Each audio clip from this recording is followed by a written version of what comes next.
नमस्कार। आज हम बात करेंगे एट्रोफिक गैस्ट्राइटिस के विषय में। एट्रोफिक गैस्ट्राइटिस पर पहले हमने एक वीडियो बनाया है। उस वीडियो में हमने बताया एट्रोफिक गैस्ट्राइटिस क्या होती है, इसके होने के कौन से कारण होते हैं, ये अगर हो जाए तो क्या क्या सिम्टम्स दे सकती है। आज हम पार्ट 2 एट्रोफिक गैस्ट्राइटिस में जानेंगे कि इस एट्रोफिक गैस्ट्राइटिस को ठीक कैसे किया जा सकता है और एट्रोफिक गैस्ट्राइटिस में जो समस्याएं आ रही हैं उनको इंस्टेंट मैनेज करने के लिए सिम्टोमेटिक मैनेजमेंट उसका किस तरीके से किया जाए, इस पूरे विषय में वीडियो को अंत तक जरूर देखें ताकि हम एट्रोफिक गैस्ट्राइटिस को घर पर रहते हुए किन किन आदतों में हमें अपनी में सुधार करना है वो सुधार करके इस एट्रोफिक गैस्ट्राइटिस जैसी बड़ी समस्या से अपने आप को निजात दिला पाएं। अगर आपने अभी तक ये चैनल सब्सक्राइब नहीं किया है तो प्लीज इस चैनल को सब्सक्राइब जरूर कर लीजिए और अगर आपको वीडियो अच्छा लगे तो ज्यादा से ज्यादा लोगों तक शेयर भी जरूर कीजिए। एट्रोफिक गैस्ट्राइटिस, जैसा कि नाम से ही बिल्कुल क्लियर हो रहा है कि एट्रोफिक मतलब यहां जो गैस्ट्रिक सेल्स हैं वो धीरे धीरे करके डैमेज होना चालू हो जाती हैं। अगर जो डाइजेस्टिव सिस्टम अगर इस तरीके से देखते हैं हम, ये पाचन तंत्र है, पाचन तंत्र में जो ये छोटी आंत हो गई, छोटी आंत के बाद इस तरीके से यहां ये बड़ी आंत होती है और यहां बड़ी आंत का ये सिग्मोइड कोलोन, रेक्टम और इस तरीके से यहां एनस आ गया। ये मुंह है, ये आहार नाल, ये होता है स्टमक जिसको आमाशय बोला जाता है हिंदी में और लैटिन में इसी को बोलते हैं गैस्टर। तो गैस्ट्राइटिस में हमने कई वीडियोस पहले बनाए हुए हैं। हमने पहले खूब बार बताया है कि गैस्ट्राइटिस का मतलब होता है गैस्टर पर आइटिस, मतलब इन्फ्लेमेशन। और ये इन्फ्लेमेशन जो मतलब होता है, इस इन्फ्लेमेशन में 5 साइन आपको मिलते हैं: सूजन, दर्द, लालामी, गर्मी, सूजन, दर्द, लालामी, गर्मी और कार्यक्षमता में कमी। कार्यक्षमता में कमी अगर होगी तो ये पांचों साइन जिस जगह पर मिलते हैं उस वहां माना जाता है इन्फ्लेमेशन हुआ है और इन्फ्लेमेशन को छोटे शब्द में आइटिस के रूप में डिनोट करते हैं। तो किसी भी सब्जेक्ट के बाद, किसी भी वर्ड के बाद अगर आइटिस लगती है इसका मतलब होता है उस जगह पर इन्फ्लेमेशन हो गया है। जैसे कंजक्टिवा पर आइटिस हो जाए, जैसे डर्मा पर आइटिस हो जाए, डर्मेटाइटिस, कंजक्टिवाइटिस। अगर जैसे ग्लोसा, जीभ पर आइटिस हो जाए तो ग्लोसाइटिस। जैसे जोड़ में अगर आइटिस हो जाए तो अर्थराइटिस बोला जाता है जॉइंट की इन्फ्लेमेशन को। ऐसे ही जब इस आमाशय में या स्टमक में या फिर इसको जो लैटिन में गैस्टर बोलते हैं, इसमें इन्फ्लेमेशन मतलब ये सारी चीजें होंगी, तब फिर बोला जाएगा गैस्टर प्लस आइटिस, गैस्ट्राइटिस। और ये गैस्ट्राइटिस के कई टाइप होते हैं। तो इस गैस्ट्राइटिस में एक टाइप होता है एट्रोफिक गैस्ट्राइटिस। अब एट्रोफिक गैस्ट्राइटिस जैसे यहां से अगर हम काट करके स्टमक को निकाल लें और बड़ा सा स्टमक बनाएं इस तरीके से, तो ये स्टमक है हमारा। अब इस स्टमक में ये जो दीवारें हैं ये 4 लेयर्स मानी जाती हैं, 4 लेयर्स होती हैं इस स्टमक में: सीरोसा, मस्कुलरिस म्यूकोसा, फिर सब म्यूकोसा और म्यूकोसा। इस तरीके से 4 लेयर से बना हुआ है ये स्टमक ऐसे। अब ये आपकी ये है कैविटी, इसमें खाना इस तरीके से यहां से आता है ऐसे करके, फिर इसमें खाना इस तरीके से भरता है और यहां ये होता है पाइलोरिक स्फिंक्टर। यहां एक स्फिंक्टर होता है, इसको बोला जाता है LES, लोअर इसोफेजियल स्फिंक्टर। तो पाचन तंत्र के रोगों में कई प्रकार के रोग होते हैं। लेक्स एलियस होता है, GERD होता है, एसिड रिफ्लक्स होता है, गैस्ट्राइटिस है। गैस्ट्राइटिस के बहुत सारे टाइप्स हैं। इन सब चीजों को अपन पहले भी बता चुके हैं। इनको लेकर के एक पूरा अलग से वीडियो पाचन तंत्र की सारी बीमारियों को एक साथ बनाने का भी एक प्लान है, उसको भी जल्दी बनाएंगे। तो एट्रोफिक गैस्ट्राइटिस का जो मतलब होगा, ये जो सेलुलर लेयर है, ये 4 लेयर्स जो हैं मांसपेशियों की इन चारों लेयर्स में जो सेल्स हैं वो सारी की सारी सेल्स जो हैं जब सूखना चालू हो जाएं और इन सेल्स के सूखने पर जो प्रॉब्लम होगी उसको बोला जाएगा गैस्ट्रिक एट्रोफी। Gastric atrophy. और अगर ये इंफ्लेमेटरी चेंजेस के साथ है, स्टमक में इन्फ्लेमेशन भी साथ में है प्लस एट्रोफिक चेंजेस आ रहे हैं, तब फिर नाम होता है एट्रोफिक गैस्ट्राइटिस। अब अगर एट्रोफिक गैस्ट्राइटिस हुई है तो ये जो सेल्स सूख रही हैं, जैसे ये पूरा एक खेत है, इस खेत में इस हिस्से की जो फसल है वो अगर सूख रही है, इसका मतलब क्या होता है कि ये अगर पूरी हरी भरी है और ये सूख रही है, इसका मतलब है कि यहां पर प्रॉपर तरीके से पानी नहीं आ पा रहा है, इस वजह से इस फसल में यहां खाद नहीं मिला, पानी नहीं मिला, तो यहां की फसल सूख गई। तो ऐसे ही अगर जो आमाशय की दीवारें हैं, इन दीवारों पर अगर प्रॉपर न्यूट्रिशन और ऑक्सीजन नहीं पहुंचेगा और बार बार करके इस स्टमक की लेयर पर इन्फ्लेमेटरी चेंजेस आते जाएंगे, तो धीरे धीरे करके यहां पर एट्रोफिक चेंजेस भी आना चालू हो जाएंगे। इन्फ्लेमेटरी चेंजेस तो थे ही, तो एट्रोफिक इन्फ्लेमेशन को आइटिस स्टमक में है इसलिए गैस्टर, तो इन्फ्लेमेटरी चेंजेस जब स्टमक पे आएंगे तो गैस्ट्राइटिस प्लस एट्रोफिक नेचर की है इसलिए इसको एट्रोफिक गैस्ट्राइटिस कहना चालू कर दिया जाएगा। ये हमने क्यों बताया कि भाई खेत में यहां न्यूट्रिशन और पानी नहीं पहुंचने की वजह से अगर फसल सूखी है तो यहां पर भी ये जो मांसपेशियां सूख रही हैं, तो भोजन यहां आ रहा है, ये तो हम भोजन जो मुंह में हमने खाया, यहां से जो हमने खाया वो स्टमक में भर दिया, लेकिन इस भोजन से इन दीवारों को न्यूट्रिशन नहीं मिलेगा। ये बिल्कुल कंफर्म है, इस भोजन से इन दीवारों को न्यूट्रिशन यहीं से नहीं मिल जाएगा। ये भोजन पहले यहां से आंत में जाएगा, आंत से पच करके लिवर में जाएगा, लिवर से फिर ये हार्ट की तरफ चलेगा, हार्ट से फिर ये फेफड़ों में जाएगा, फेफड़ों से जो खून है, खून के साथ ही तो चलेगा भाई, यहां से एब्जॉर्ब होकर के पोर्टल सिस्टम में जाएगा, लिवर पे पहुंच गया, लिवर से इंफीरियर वेना कावा के थ्रू ये हार्ट पे चला जाएगा। इंफीरियर वेना कावा में क्या है, जो खून नीचे की तरफ से लेके आने वाली सबसे मोटी नली जो है, इसको इंफीरियर वेना कावा बोलते हैं।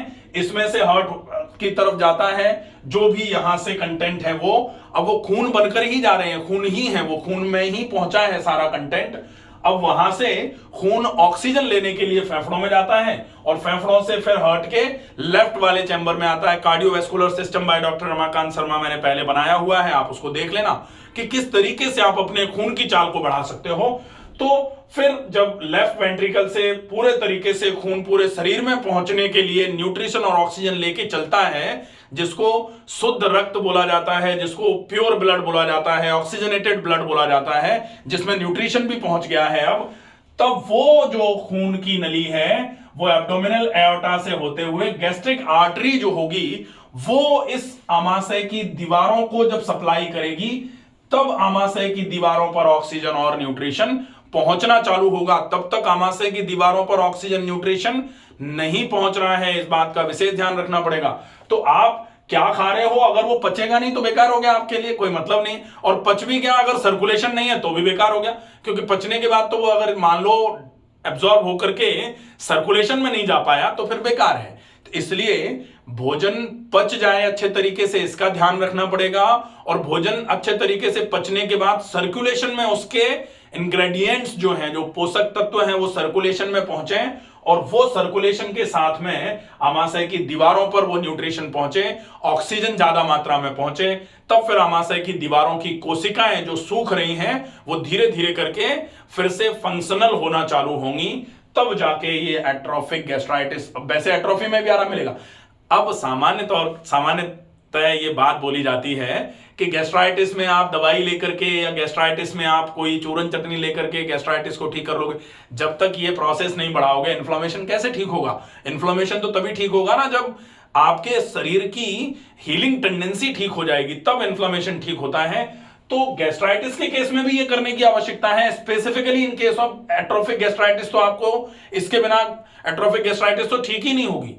तो आपको अपनी डाइट प्लस आपको अपने कार्डियोवैस्कुलर सिस्टम पर फॉलो अप करना पड़ेगा। मतलब आप अच्छे तरीके से खाओ, आपका खाया हुआ खाना अच्छे से पचे, पच करके अच्छे से एब्जॉर्ब हो, एब्जॉर्ब होने के बाद फिर ब्लड सर्कुलेटरी सिस्टम के साथ में, रक्त परिसंचरण तंत्र के साथ में उसका सर्कुलेशन प्रॉपर हो और वो फिर टारगेट ऑर्गन तक, टारगेट जगह तक पहुंचे वो न्यूट्रिशन पूरा, तब जाके काम होगा। अगर जैसे आपको विटामिन ई की जरूरत है, विटामिन ई अगर मान लो कहा जाता है कि विटामिन ए आपकी आंखों के लिए जरूरी है, तो विटामिन ए के कैप्सूल आप आंखों में भर लो। आप खाते मुंह में ही हो, उसको मुंह में खाते हो, अगर वो आंखों तक पहुंचेंगे नहीं तो काम कैसे करेंगे? पहुंचेंगे कब? जब पहले तो वो डाइजेस्ट हो, अगर ओरल रूट से लिया गया है तो डाइजेस्ट हो, और उसके बाद सर्कुलेशन में, सर्कुलेशन के साथ में वो टारगेट ऑर्गन तक पहुंचे, तब जाके वो काम कर पाएगा। तो इसी तरीके से एट्रोफिक गैस्ट्राइटिस के केस में एम ऑफ ट्रीटमेंट हमने बनाया कि हम वो खाएं जो पच जाए, फिर पचाने के लिए थोड़ा कुछ ऐसी एक्टिविटीज जो डाइजेस्टिव है नेचर में, जो डाइजेशन को इंप्रूव कराने का काम करती हैं, वो हो जाए।